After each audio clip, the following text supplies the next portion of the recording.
yang menarik, kenapa dari beberapa wilayah yang Monsinyur kunjungi sebelumnya, sebelum terpilih itu mereka sebut yang mulia. Apakah ada tanda-tanda khusus begitu ya? Atau rohnya, roh Tuhan itu sudah ada gitu. Jadi orang merasa oh ini memang cocok gitu. Gimana Romo? Monsinyur dan juga salah ya. Gimana Monsinyur waktu itu merasa ketika orang menyapa dengan itu, dengan sebutan itu? Saya juga tidak menyangka atau melihat sebagai tanda-tanda, tetapi orang-orang seperti Stefanus Nayawan itu mereka lebih tahu kerja Roh Kudus itu. Saya tapi ada beberapa kali memang disebutkan dan semua orang heran bahwa panggilan itu secara spontan dia keluar dari mulut MC. Saya ingat yang paling ini adalah waktu kita Rakerda Pesparani di Kota Ambon, lalu MC-nya saya mengundang yang mulia Romo Ino, atau di Dobo juga baru-baru dalam acara di Rukun mereka juga yang mulia Ino, Pastor Ino datang, kita foto bersama dan lain sebagainya. Tentunya saya tidak mau mengatakan bahwa kebetulan, tetapi juga bahwa entahkah itu Roh Kudus bekerja atau tidak, saya tidak punya pengalaman spirit sampai ke situ. Saya lihat biasa-biasa saja sebenarnya. Baik, Monsinyur. Ya, rupanya itu dilihat oleh umat, dilihat oleh rekan dekat. Bro Fani ada sekarang ini selalu menyebut dengan itu, dan saya kira itu seperti masa penantian ya, dan itu terjadi sekarang. Kami tanggal 8 itu mengikuti dengan sangat baik suasana di mana Monsinyur akhirnya diumumkan secara resmi di Keuskupan Amboina, tapi juga di seluruh Indonesia dan kita. Monsinyur, tentu kita tahu bahwa sebelum diumumkan resmi pasti ada proses di mana misalnya dari Paus sudah menyampaikan kepada Monsinyur tentang itu, dan saya ingin tahu, atau kami semua yang hadir di forum ini ingin tahu lebih jauh ketika Monsinyur mendapat berita itu, kira-kira apa perasaan yang paling dominan atau perasaan apa sih yang paling kuat dalam diri Monsinyur ketika diberitahu Romo Ino, kamu menjadi uskup untuk Keuskupan Amboina? Gimana sih suasana dan apa yang terjadi pada beberapa jam atau bahkan beberapa hari sesudah itu? Silakan Monsinyur. Oke, Simon dan teman-teman sekalian, sampai hari ini tadi kita baru rekoleksi para imam di Kota Ambon, dan sampai hari ini banyak pastor juga terutama awam dan lain sebagainya bertanya seperti ini. Pastor Ino tidak pernah dipanggil oleh duta ke Jakarta karena selama ini saya tidak pernah pergi ke Jakarta. Tetapi bagaimana mungkin sampai tanggal 8 langsung pengumuman? Oke, saya mengisahkan sedikit supaya memang juga menjadi pengetahuan kita, karena ini sebenarnya di luar kebiasaan. Oke, jadi proses pencalonan uskup ini terjadi pada akhir tahun lalu, sekitar bulan Desember ini juga. Desember itu kita diminta kurikulum vitae. Saya tidak tahu siapa-siapa yang diminta, tetapi kepada saya, Sekretaris Pribadi Uskup meminta kepada saya untuk segera memasukkan kurikulum vitae.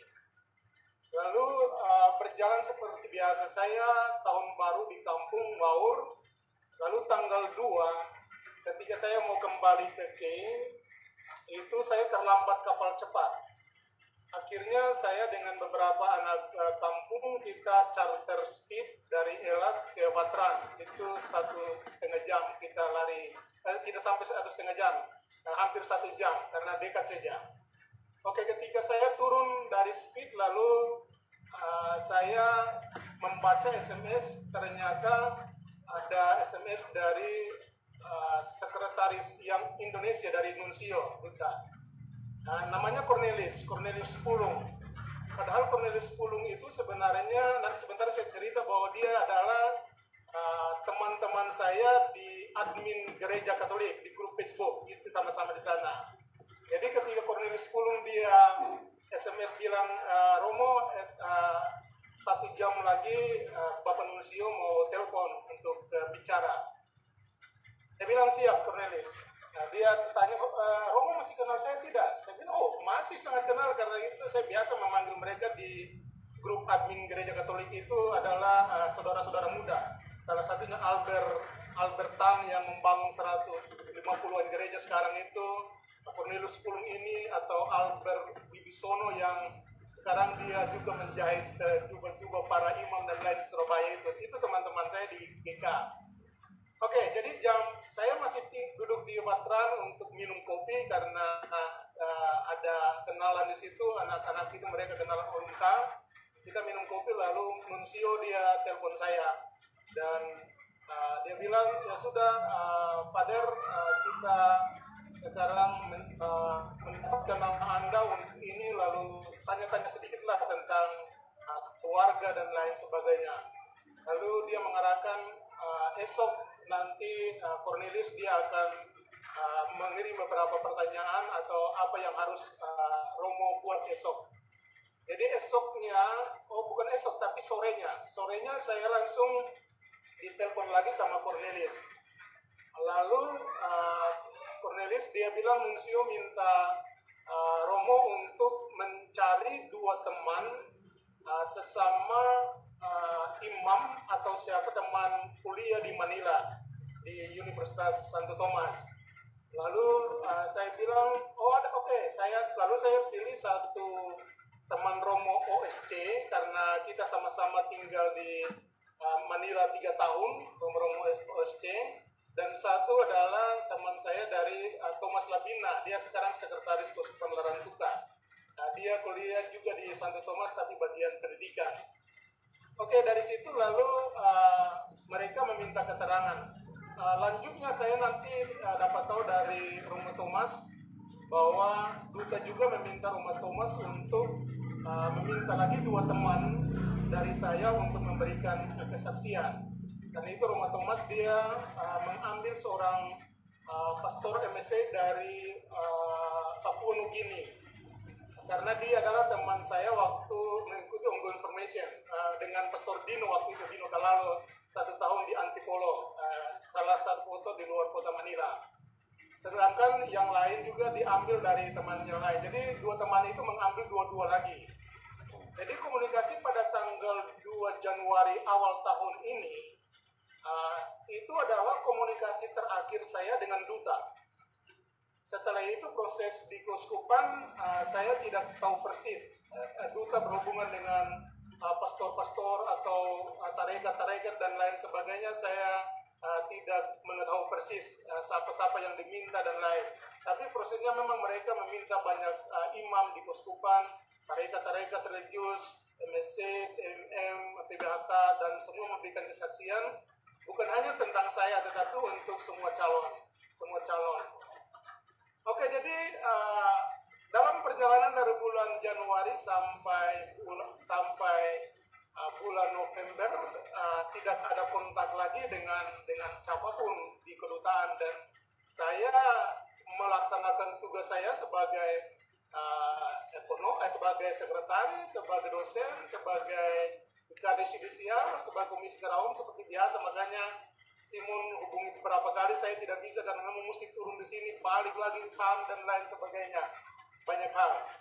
Oke, jadi akhirnya Bapak Uskup kan mengatakan bahwa setiap bulan beliau juga jadi saya mau katakan begini, selama proses ini berlangsung, Bapak Uskup Mendagri tidak pernah ada satu kata pun kepada saya tentang soal calon uskup.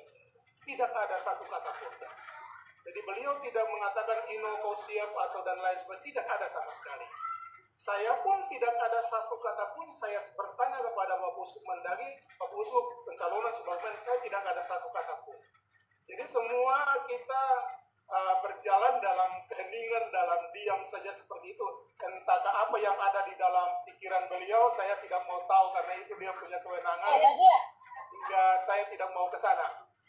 Oke, jadi memang selama ini kita terpengaruh dengan paradigma lama bahwa calon uskup itu harus dipanggil ke Jakarta, dan itu betul. Harus dipanggil ke Jakarta 1 minggu sebelumnya menghadapi duta untuk dokumen-dokumen yang ditandatangani dan lain sebagainya. Itu kan yang biasa. Tetapi memang masa pandemik sehingga orang-orang juga tidak berpikir bahwa ada cara lain untuk sinode ini juga kan sebenarnya dengan cara itu. Paus mengajak kita untuk pertemuan-pertemuan virtual seperti ini, dan orang tidak berpikir seperti itu. Karena itu sampai tadi atau bahkan masih ada pertanyaan bahwa kenapa Pastor Ino dia tidak dipanggil ke Jakarta tetapi dia akhirnya diumumkan jadi uskup. Dan itu memang itu yang terjadi. Jadi tugas terakhir saya adalah sebagai ketua UNYO kita harus menyelenggarakan musda di Dobo. Di Dobo dari tanggal 27 November sampai tanggal 2 Desember. Oke. Musda berlangsung seperti biasa dan selesai pada tanggal 30. Lalu tanggal 1 kita buat perpisahan dengan uskup.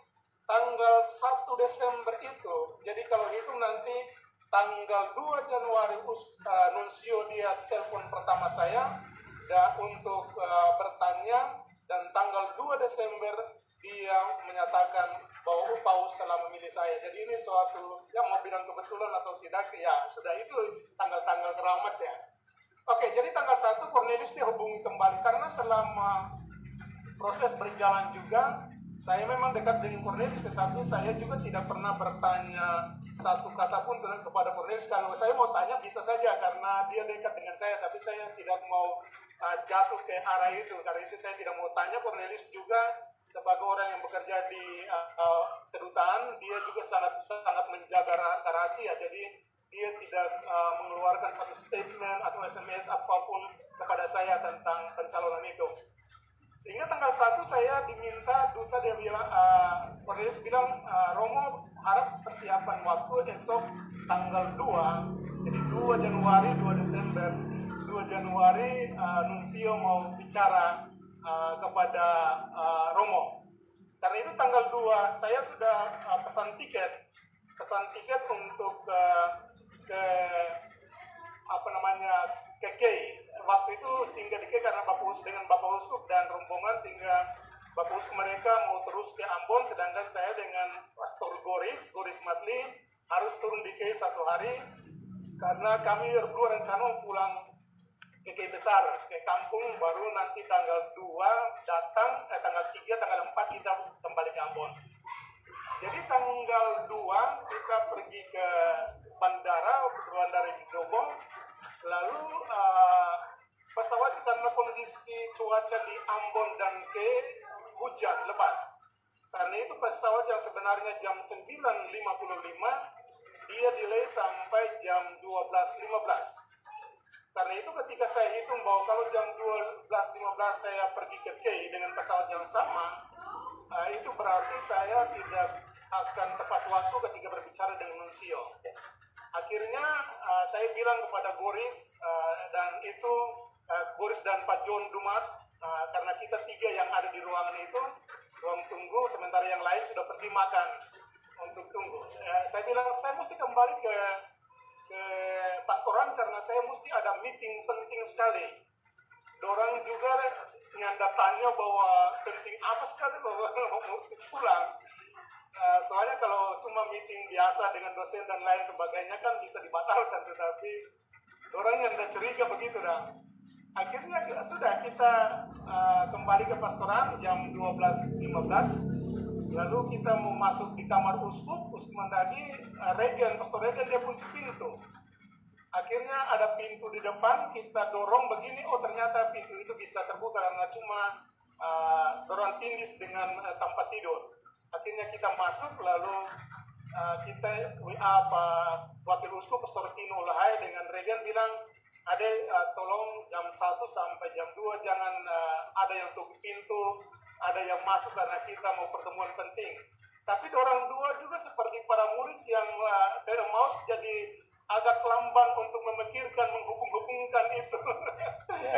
Ya, akhirnya mereka juga tidak bicara, tanya apa-apa.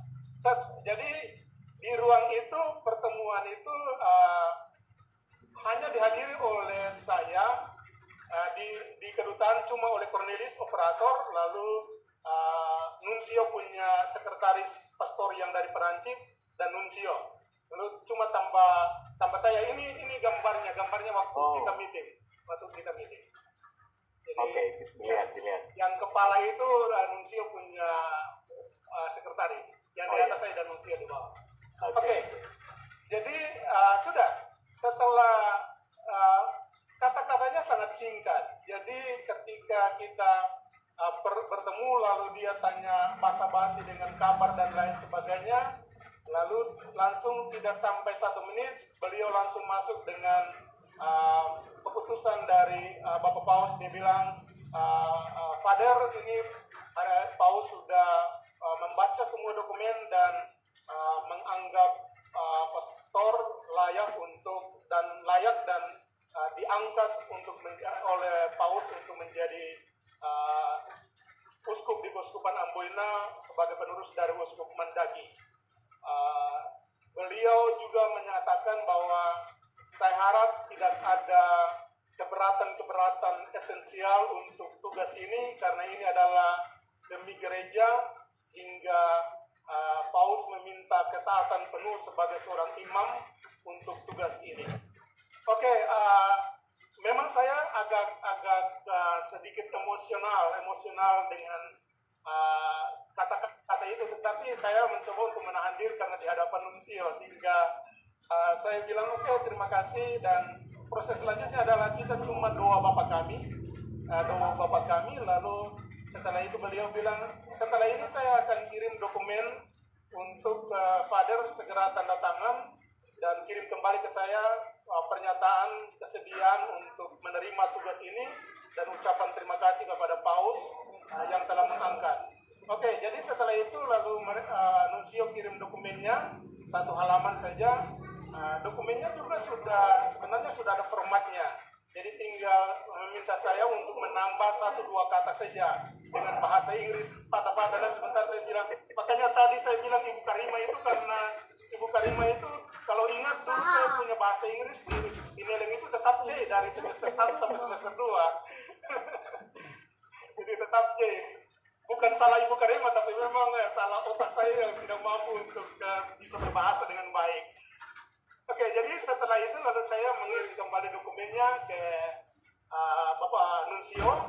Hari itu juga, sore itu juga saya mengirim kembali. Nuncio pesan, Father segera kembali ke Ambon dan orang pertama yang harus Anda temui adalah Uskup Mandagi. Mengapa Uskup Mandagi? Karena ada beberapa alasan. Alasan pertama adalah Uskup Mandagi adalah seorang imam tarekat MSC dan dia begitu luar biasa bisa menghasilkan uskup seorang diosesat. Itu pertama. Jadi ucapan terima kasih saya, Nuncio mengajak saya untuk ucapan terima kasih seperti itu karena jasa beliau. Kedua, proses ini adalah proses yang sangat singkat kalau di Indonesia.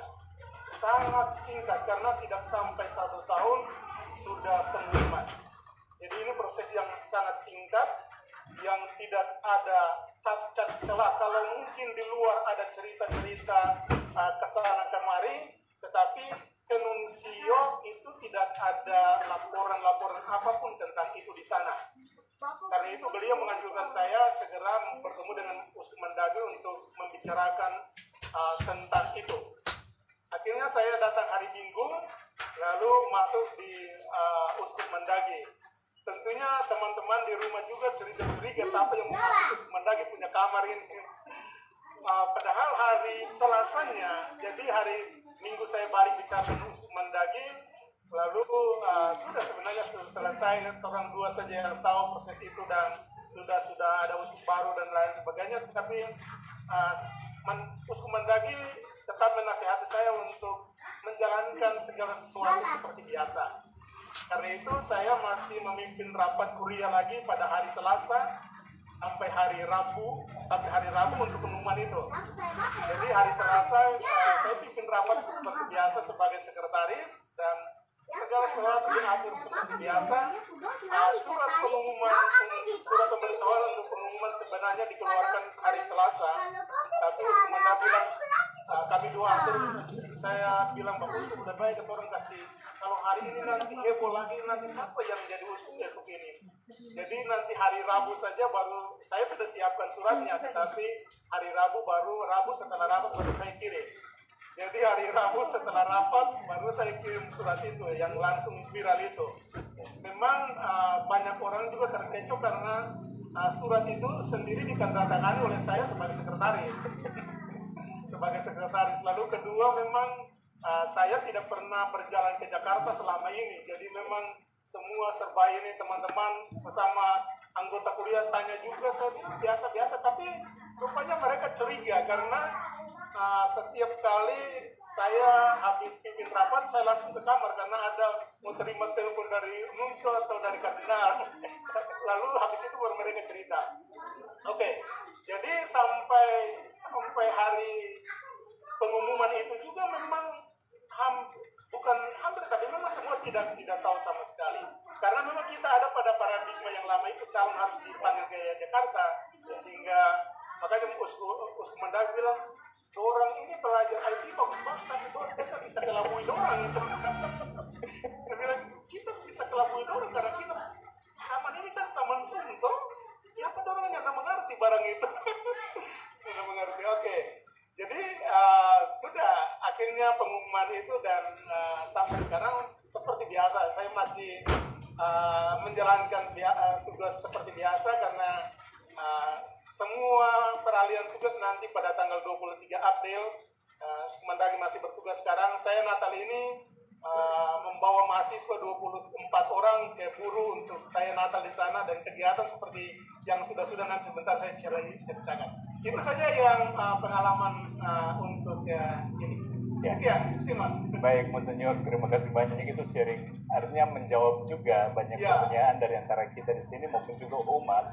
Bagaimana dengan proses yang seperti ini, dan bertanya-tanya juga kok tidak pernah ke Jakarta, tapi akhirnya ditetapkan sebagai uskup ya. Padahal ya seperti Monsinyur bilang tadi ya digital, bisa dengan cara ini ya bisa secara formal juga ya.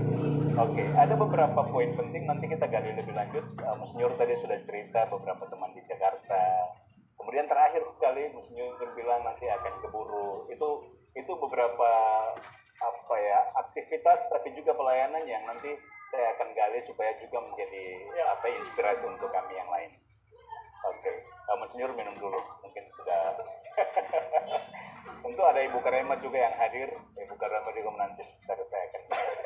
Ibu Karema ya, beliau sudah chat di sini. Tapi Monsinyur kami kan lihat yang sekarang ya, dan banyak orang juga tidak menyangka kalau Monsinyur akhirnya terpilih sebagai uskup di Keuskupan Amboina tanggal 2 Januari sampai 2 Desember itu waktu yang singkat dari Monsinyur bilang juga, tapi momentum tanggal 2 itu lalu menjadi tanggal penting akhirnya ya untuk Monsinyur juga. Saya tidak tahu nanti refleksi Monsinyur kemudian. Tapi kan ini semacam puncak lah, saya istilahnya kan semacam puncak dari sebuah perjalanan hidup, perjalanan pribadi juga, atau perjalanan juga sebagai seorang imam. Jadi saya ingin sedikit kembali ke masa jauh sebelum sekarang telah menjadi uskup. Monsinyur, apakah sudah telepon mama di kampung? Sampai sekarang saya belum telepon. Belum telepon ya? Ini memang anak kurang ajar. Tapi yang adik kakak lain saya sudah telepon. Ya pasti mama pasti sudah dengar lah ya. Pasti diumumkan dari semua sudah dengar ya. Oke. Monsinyur, mama sekarang usia berapa tahun? Mama belum ngecek. Sekarang 85. Tapi masih segar. Saya lihat sudah tidak bisa keluar rumah, masih tinggal saya di rumah sekarang, sudah tua. Saya ingat kalau tidak salah posting di Facebook tahun lalu sempat ketemu dengan mama, dan saya ingat mama pakai baju warna biru ya. Iya, saya bawa dia ke rumah sakit. Ya. Saya bawa dia ke rumah sakit. Ke rumah sakit, oke. Nah, Monsinyur tentu nanti saya akan tanya juga soal Bapak, tapi bagaimana Monsinyur mengalami kekuatan seorang ibu mendampingi Monsinyur dari kecil, akhirnya soal masuk seminari, dan akhirnya terus menjadi imam, dan sekarang bahkan menjadi uskup ya. Jadi seluruh perjalanan itu dari refleksi pribadi Monsinyur, peran seorang mama dari kecil mungkin dulu tidak mau kamu jangan masuk seminari misalnya, atau apa sih kisah-kisah yang menarik dan makna yang Monsinyur angkat dari peran mama dalam seluruh perjalanan itu. Monsinyur, kami mau dengar sharingnya. Oke, saya punya mama cuma tamat SKKP yang di Langgur itu, setingkat SMP ya, setingkat SMP. Jadi beliau punya keahlian cuma menjahit dan bertani. Tetapi yang saya sangat berkesan bagi saya itu adalah beliau adalah anggota apostolat konferia, dan saya senang setiap malam ketika mereka berdoa itu mama selalu bawa saya. Tapi bawa saya ikut mama itu bukan pertama-tama untuk berdoa, tapi untuk makan keladi wawur itu. Karena biasanya ada doa kan, ada goreng-goreng ya. Jadi itu dari waktu biasa. dulu. Oke. Ya, jadi dari seorang mama sebenarnya saya mendapatkan soal nilai spiritualitas. Jadi kedekatan dengan Tuhan, bagaimana, karena untuk beliau, untuk soal doa tidak boleh alpa untuk beliau. Dan dia tidak hanya menunjukkan lewat kata-kata, tetapi lewat tindakan dan perbuatan. Dan itu yang saya belajar dari beliau. Dan yang kedua adalah soal dia punya kesetiaan. Jadi misalnya setiap pagi kita, kalau SMP kan sama dengan Bung Simon berjalan dari Bombay, kita berjalan dari Wau, dan 5 kilo kita berjalan sampai ke darat. Tentunya beliau jam 5 sudah harus bangun untuk menyiapkan makan, karena kita setengah 6 sudah harus berangkat dari Wau. Dan itu dia sama sekali beliau tidak pernah mengajak saya untuk masuk seminari. Tapi kondisi di rumah itu membuat saya akhirnya tergerak ke sana. Jadi tidak ada satu kata pun yang keluar, mesti masuk seminari, tidak. Tetapi dengan dia punya didikan dan lain sebagainya itu, lalu saya mengambil makna bahwa harus ada sesuatu nilai lebih dari itu, dari mama, dari hal nilai rohani. Tapi juga soal perhatiannya. Jadi seorang ibu memang, saya ingat persis satu kali ada teman saya di SD, dia pukul saya sampai itu muka bintol-bintol begitu. Saya mama memang agak, Pastor Gino tahu itu, mama agak keras. Jadi dia bawa saya sampai di rumahnya, dan dia minta orang tuanya mesti hadirkan anaknya untuk dia pukul sama lukanya seperti saya, baru dia senang. Jadi itu sedikit protek, bukan sedikit tapi sangat protektif, yang bahkan berlebihan. Tapi dari situ ya saya belajar dia punya kesederhanaan itu saja. Ya itu semua. Baik, jadi ada poin di mana hidup rohani mama itu lalu menjadi boleh dikatakan tanah yang subur. Lalu kemudian Monsinyur akhirnya sendiri memutuskan menjadi seorang imam. Lalu kemudian masuk seminari tentu lalu menjadi imam. Kemudian juga kesederhanaan mama dalam kehidupannya, kesetiaan juga mama itu memberi boleh dikatakan dasar yang paling kuat untuk tumbuh kembangnya kehidupan Monsinyur, baik secara pribadi maupun juga sebagai seorang imam dan sekarang jadi uskup ya. Apa yang Monsinyur mau katakan sekarang kepada mama? Kalau mama mau kalau andaikanlah mama hadir di tengah-tengah kita pada saat itu. Hanya satu kata terima kasih itu saja. Saya kira sudah mewakili segala sesuatu. Karena tidak ada cukup kata untuk mengucapkannya. Saya kira untuk satu kata terima kasih sudah harus mewakili segala sesuatu, karena banyak hal, walaupun memang saya punya pengalaman hanya dari lahir SD, SMP saja berada bersama dengan mama, itu saja pengalaman itu. Ya. Semangat dan seterusnya sampai sekarang kan jauh dengan. Jauh ya. Baik, terima kasih Monsinyur untuk sharing tentang mama. Kita ingat juga sharing tentang bapak ya. Saya dulu ingat waktu sama-sama dulu dengan Monsinyur waktu itu ya. Bapak adalah seorang kapten kapal pelita ya. Nah, Monsinyur, kita belum dengar nih cerita tentang bagaimana perjuangan beliau sebagai seorang kapten kapal bekerja lama mengabdi untuk gereja misi ya, terutama di Rumah Sakit Jablarat, dan apa yang Monsinyur lihat dari kehidupan seorang bapak, walaupun mungkin sampai sekarang beliau sudah ada bersama dengan kita. Monsinyur cerita sedikit, kami mau dengar cerita tentang bapak itu. Oke, pertama mengherankan bahwa orang yang tinggal di gunung menjadi kapten kapal di laut, itu heran bahwa dia bisa itu. Orang Waur dan dia bawa motor pelita itu kan sangat menyenangkan karena tidak terbiasa. Kedua, saya dari rumah, jadi memang kita mama sangat bertolak belakang dengan bapak. Jadi bapak ini memang karena dia hidup lama dengan para suster Belanda, sehingga nilai kedisiplinan, nilai keuletan kerja itu sangat nampak. Walaupun yang tadi saya bilang bertolak belakang dengan mama itu karena dia suruh kami tidak bolos dalam misa, misalnya ibadat, tapi dia sendiri tidak pernah pergi misa. Dia tidak pernah jarang-jarang Natal dan lain sebagainya baru dia pergi, tapi kalau minggu biasa hampir tidak pernah. Karena itu pengalaman hari Minggu biasa dengan mama saja. Tapi dari beliau memang dia selain dia kapten kapal pelita, tapi dia adalah seorang tukang yang hebat menurut saya. Karena itu dia punya perkakas semua biasa. Saya pulang SD dan lalu pakai lengkap lah pada zaman itu. Tapi untuk di motor ini lalu beliau memang pengalaman Aikub Katlarat dengan Pantai Langgur itu sangat membekas dalam pikiran saya karena waktu kecil beliau selalu membawa, dan ketika dia tanya, nanti kau punya cita-cita jadi apa? Saya mau jadi kapten kapal.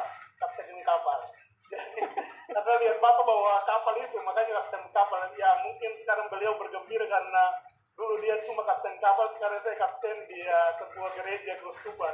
Kapten di keuskupan, ya, kapal keuskupan. Ya.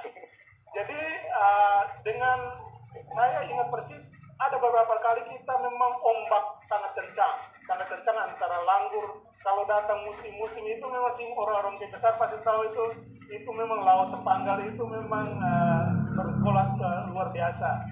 Tapi ketika turun ke beliau biasa-biasa saja. Dia ini kapal sebentar saya menangis di atas dan lain sebagainya. Tapi dia biasa saja. Jadi dari situ lalu saya belajar tentang bagaimana menghadapi masalah harus butuh ketenangan. Jadi ketenangan jiwa itu mempengaruhi pikiran kita, juga tindakan kita. Dan nilai-nilai disiplin, nilai ketenangan dalam menghadapi masalah itu saya belajar dari Bapak. Ketika dia menghadapi badai, gelombang, dan lain sebagainya, tapi tak pernah dia ada raut wajah kepanikan. Jadi selalu saja dia dengan tenang, dengan distir itu saja dia bawa. Habis kita sampai di Langgur saya dengan Om Felis yang di Katlarat atau Om Sabtu yang di orang Islam di Aikub itu sering biasa ambil makanan di rumah sakit, bawa turun tidur di motor, esok pagi lagi baru balik begitu. Dan itu luar biasa. Jadi dari pengalaman itu maka dari dia punya ketenangan, tetapi juga kemahirannya dan lain sebagainya, itu saya belajar dari itu. Sayangnya bahwa dia punya bakat tukang itu tidak pernah turun ke saya.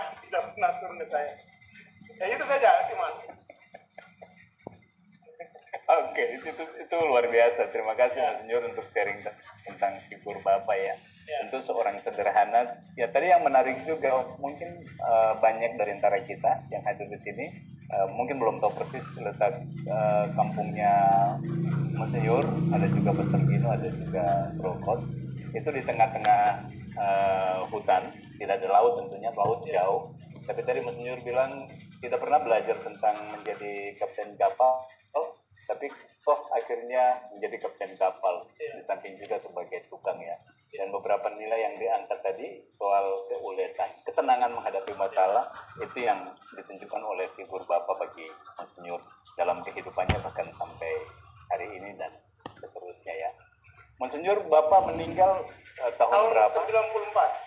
Ketika saya di Pineleng mau turun pastoral, tetapi karena memang waktu itu orang kampung, keluarga ini kan berpikir bahwa kalau berita itu disampaikan kan nanti mempengaruhi saya.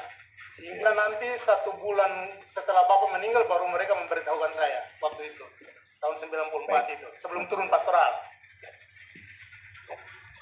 Oke, itu tentu juga seperti biasanya ya, takut nanti anaknya terganggu dalam pendidikannya. Tapi waktu Monsinyur ketika 1 bulan sesudah itu mendengar ayah tercinta meninggal dan itu tidak sempat melihat, kalau ingat-ingat kembali apa sih yang paling dirasakan ketika mendengar bahwa Bapak telah meninggal dan tidak sempat hadir, dan apa yang paling membekas untuk Monsinyur pada waktu itu bahkan sampai sekarang?